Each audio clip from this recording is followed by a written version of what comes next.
5 ans après, les portes s'ouvrent. Le chantier du siècle s'achève. La cathédrale se révèle sous ses plus beaux atouts, une rénovation spectaculaire qui lui donne une blancheur immaculée. Cette statue, comme Notre-Dame de Paris, est une miraculée. Oui.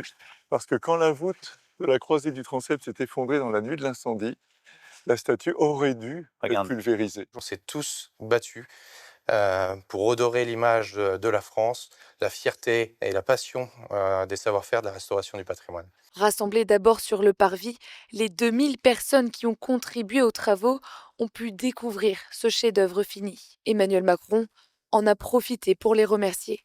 Le choc de la réouverture sera, je crois, et je veux le croire, aussi fort que celui de l'incendie. Mais ce sera un choc d'espérance. Parce que vous toutes et tous qui êtes là aujourd'hui avez œuvré. Et cette métamorphose, c'est en effet à vous que nous la devons. Vous avez été les alchimistes du chantier et vous avez transformé le charbon en art, si je puis dire. Le brasier de Notre-Dame était une blessure nationale et vous avez été son remède. Par la volonté, par le travail, par l'engagement. Les mécènes ont aussi été à l'honneur.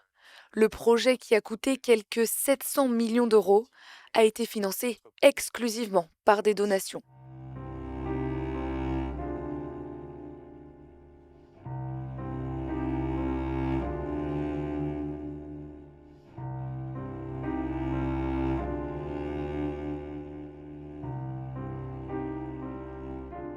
Pour commencer cette vidéo, on va mettre un coup final à la cathédrale de Notre-Dame, qui a été incendiée, comme vous le savez, et vous aurez la preuve définitive que la cathédrale de Notre-Dame est la propriété de Satan. Regardez un petit peu ce film d'animation canadien qui est sorti en 2012 et qui a été diffusé sur YouTube en 2013. Vous pouvez voir que ce film d'animation canadien sorti en 2012 n'est ni plus ni moins qu'un descriptif détaillé de tout ce qui allait arriver à la cathédrale de Notre-Dame quelques années plus tard.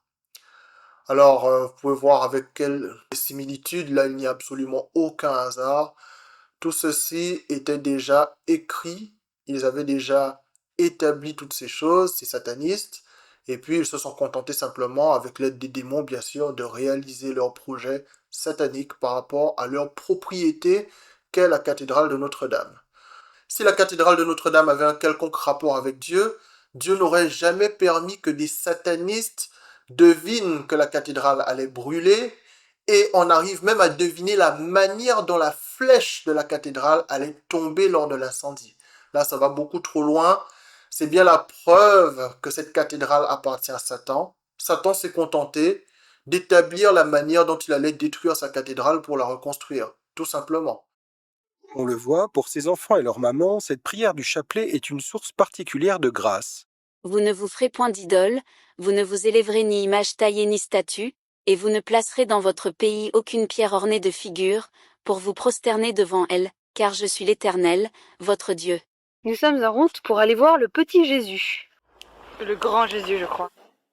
Tu ne te feras point d'image taillée, de représentation quelconque, des choses qui sont en haut dans les cieux, qui sont en bas sur la terre, et qui sont dans les eaux plus bas que la terre.